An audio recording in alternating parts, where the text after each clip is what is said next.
2021 was an interesting year to be a Pokemon fan. We got the reveal of the long-awaited Pokemon Diamond and Pearl remakes, which had some mixed reactions, but also a look at something promising: Pokemon Legends Arceus. This was a game that broke new grounds for the Pokemon franchise, allowing for a more action-oriented style of gameplay, throwing Pokeballs yourself, and even dodging wild Pokemon's attacks at you. And it was released just 10 months ago in January of this year, and was some of the most fun I had with Pokemon in a long time.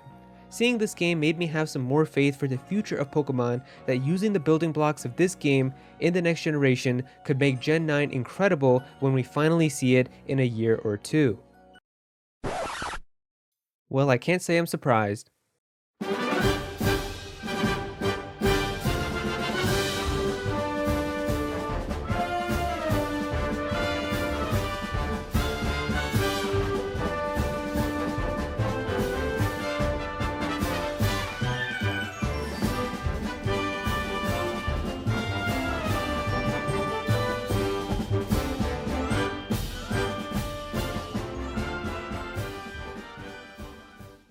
So after already having a solid Pokemon game in January of this year, the Pokemon Company decided to have Game Freak announce the next generation of Pokemon with Pokemon Scarlet and Violet just a couple weeks later, and also announcing that the game is still coming out this year. And here we are now, where it feels like Pokemon Legends Arceus came out a year or two ago, and we're getting the next generation of Pokemon now, when in reality it's only just a couple of months apart. But yeah, now we have the next generation of Pokemon with Pokemon Scarlet and Pokemon Violet. But how is it? And it's been a while since Pokemon Sword and Shield, so what have they done to improve the games, and what are these games like?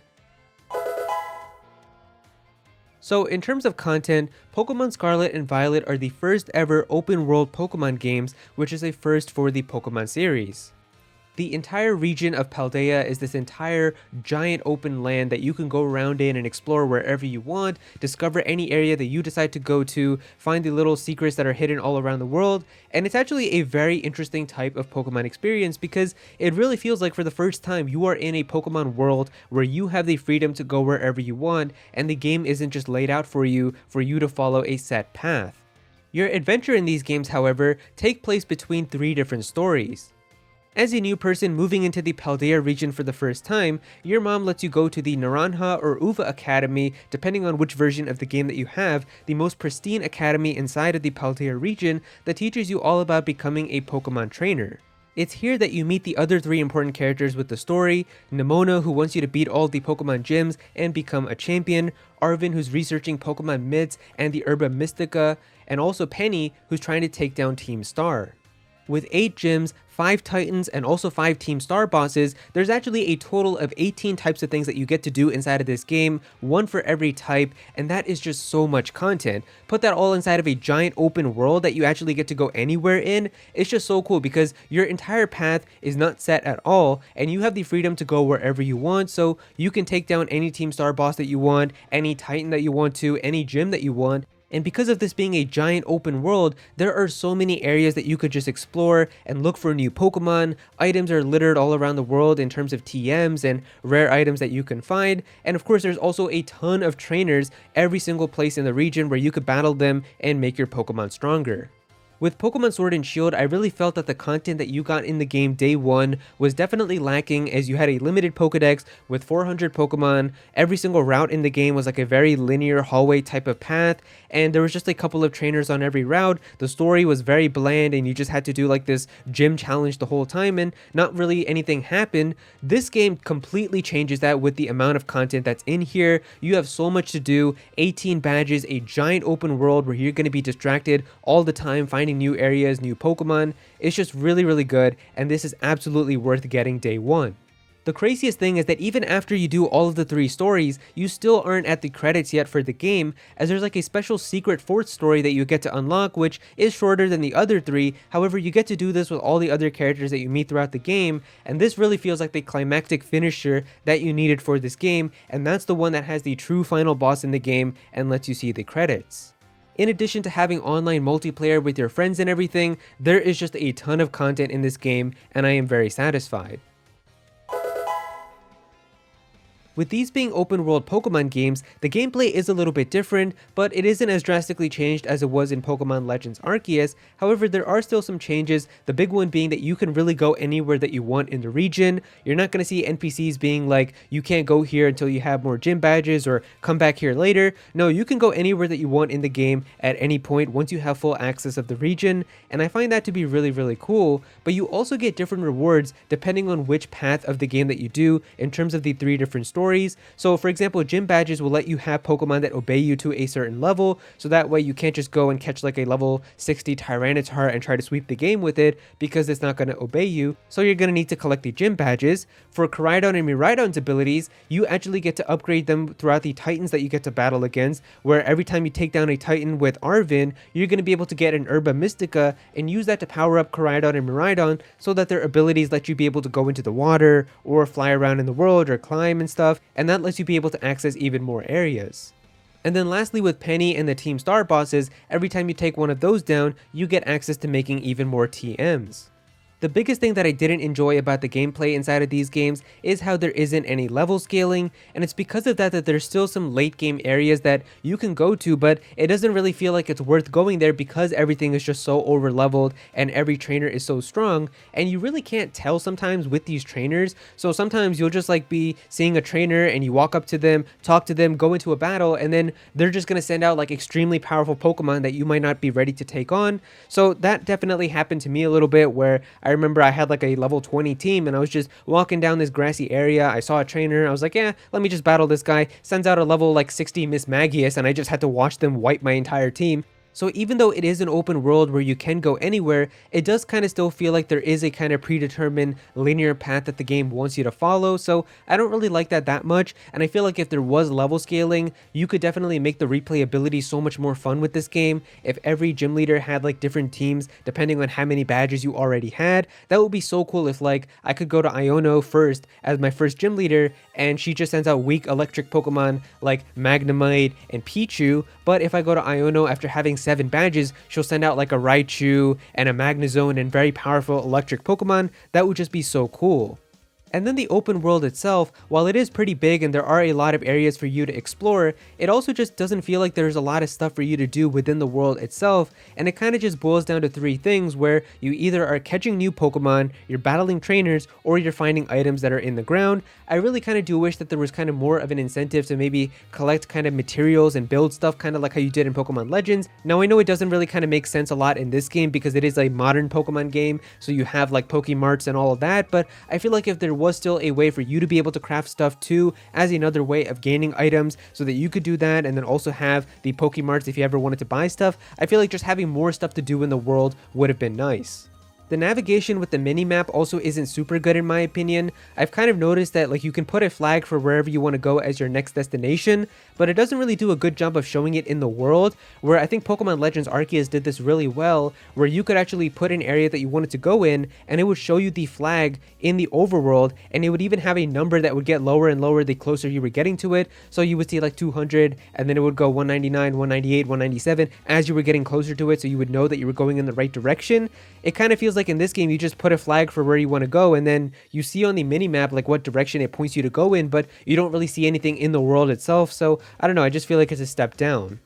And then of course, I feel like I say this with every Pokemon review, but there isn't any voice acting inside of Pokemon Scarlet and Violet, and that definitely hurts it too. I'm not talking about voice acting for the Pokemon themselves. The cries that they have right now are totally fine, but in terms of the characters, they definitely need to have voice acting inside of these games, because I'm not talking about like all of the dialogue that happens when you're just mashing A through like the speech bubbles, but definitely in terms of like those cutscenes that happen where the speech bubbles are removed and you just see like kind of the dialogue in terms of the subtitles at the bottom and like the cinematic pre-rendered cutscenes, they definitely need to have voice acting in those, because it just feels so weird to kind of hear them say that and then have no audible kind of sound coming out of them. It just, the cutscenes don't really work like that in terms of like an entire 3D type of Pokemon game like this on a console. It just feels very weird.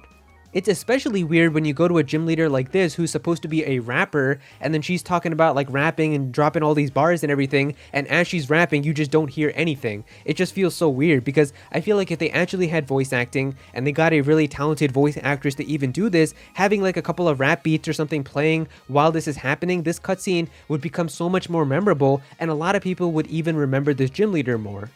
There are currently zero arguments for why a mainline Pokemon game shouldn't have voice acting, because even if you don't want voice acting, if there was voice acting, you could just go into these settings and turn down all of the voice volume, and then you would pretty much just have it become any normal Pokemon game like how you're getting right now. So I just feel like having voice acting inside of these games would add so much more to these characters and definitely help people remember them more, because literally any other big RPG franchise, whether it's Dragon Quest or Yakuza or Xenoblade or Fire Emblem or Final Fantasy, all of these games have voice acting, so it just feels so weird that Pokemon doesn't.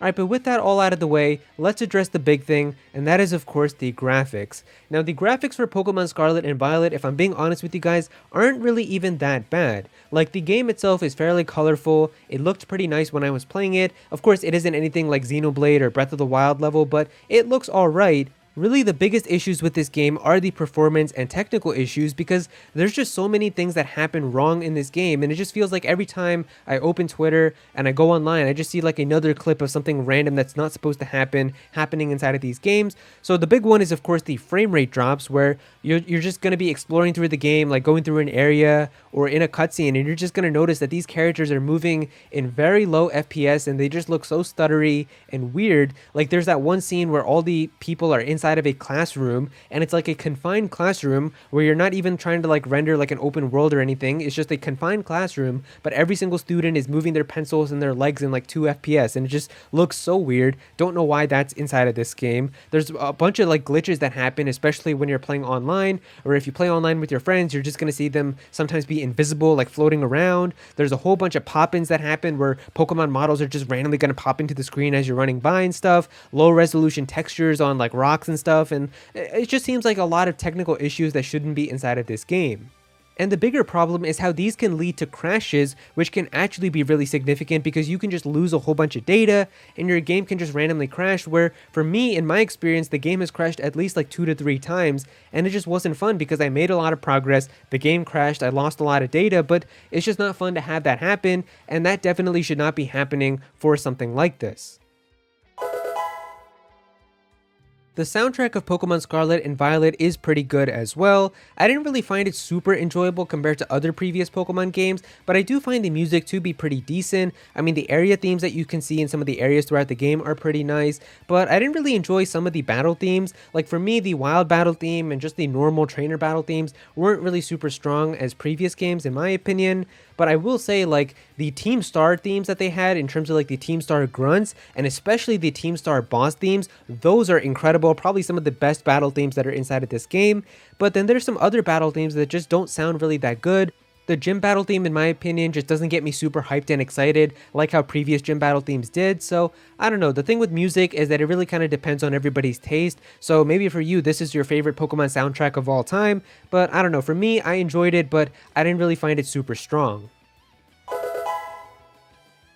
And of course, the last section that we have here are the controls, and like with every Pokemon game, the controls do feel pretty solid. You've got the A button to select and B to go back, and moving around with the joystick feels pretty nice. They've mapped some of the other buttons too, like having the plus button to bring out your ride Pokemon, and then also having the minus button to open your Pokedex, the Y button to go into your phone, and like have even shortcuts to go into like the camera app and changing your appearance and stuff. So the controls are pretty good. The only thing that I didn't really like so much about the controls is that they got rid of the option to have the set battle switching inside of the options. Now, in pretty much every Pokemon game, you had 2 options for how you could do battles, being switch and set, where the game was set to switch by default, where that would basically tell you what your opponent was going to send out, and it would give you the option to switch your Pokemon before they send in their next Pokemon. And personally, I always felt that this just made the game extremely easy. Like, you could be battling your rival, and it'll say like, Rival Blue is about to send in Blastoise. Do you want to keep your Fire-type Charizard in? And it's like, obviously no, so you're going to get the free switch in, and you get to switch out into like Raichu before they even send out their Blastoise. I feel like this made the game extremely easy, so I would always start a new Pokemon game and put the mode to set, so that way they would send out their next Pokemon and I would have to switch in and they could have a turn to either set up or attack, so it made the game a little bit more challenging. But in this game, they just got rid of that mode completely, so you're forced to play with switch mode on, and I know that you can just press B when they're about to send in their Pokemon and pretend like it's still set mode, but I just don't like how they got rid of that option completely because it's just not fair for the people who do like having that option. So I am going to be deducting a couple points for that inside of this category because I will never defend being able to take away options from the player, and I just find that to be really stupid. And really the other thing that I guess I could also say is you don't really get the ability to ever fly on Koraidon or Miraidon in this game either, which I found really weird because it's actually the gliding ability where you basically have to go on like a mountain or something and then jump off of the mountain and hold the button to be able to fly around like how you were in Breath of the Wild with the paraglider, but you don't actually get to fly anywhere in the world, which is just so weird to me because in Pokemon Legends Arceus, you could just be walking around and then press the plus button and Braviary would just instantly take you up into the sky and you could fly around in the entire open area. So I think it would have just been so cool if you could actually soar around on Koraidon and Miraidon in the entire open world area and be able to soar into any part that you wanted to. It kind of would have been like the soaring feature inside of Pokemon Omega Ruby and Alpha Sapphire, so I just don't know why they didn't have that inside of these games. All in all, Pokemon Scarlet and Violet are pretty solid games. I definitely did have a good time with them, and I can say when I did see the credits roll for the first time, I did say like that was a pretty satisfying Pokemon experience, and I enjoyed my time with it. The Paldea region is extremely big as an open world, and you have so much freedom to go anywhere that you want, do whatever path that you would like to do in any order, and if you really take your time and explore every area, trying to get all the items, battling all the trainers, collecting all of the Pokemon, you can easily get a super long adventure that could be like 60 to 70 hours even just to see the credits for the first time, and I feel like that's something that Pokemon should definitely do, where I don't like having these types of Pokemon games that I can knock out in just a weekend, and these types of long Pokemon games where you can take your time and really enjoy this entire big adventure is just really enjoyable. So yeah, honestly, the biggest issue in this game are the performance issues with the glitches and the frame rate drops and all of that, but if you put that aside and just look at the game for what it is, it was a pretty solid Pokemon game, and honestly, I would say probably one of the best recent like new Pokemon generations that we've had in a very long time. And so yeah, if you guys enjoyed this review, then definitely be sure to click that like button and also comment down below and let me know what you guys think about this. How are you guys feeling about Pokemon Scarlet and Violet? What would you guys rate it? Definitely be sure to comment down below and let me know. Be sure to subscribe to the channel as well, as I am going to be having more content about Pokemon Scarlet and Violet very soon. Go follow me on Twitter at @Aero so you can be featured in videos, and also join my Discord server as well. We've got a bunch of people in there who are always talking about Pokemon and Smash Bros. And Nintendo, so definitely be sure to join that. But yeah, that's pretty much it. Thank you so much for watching.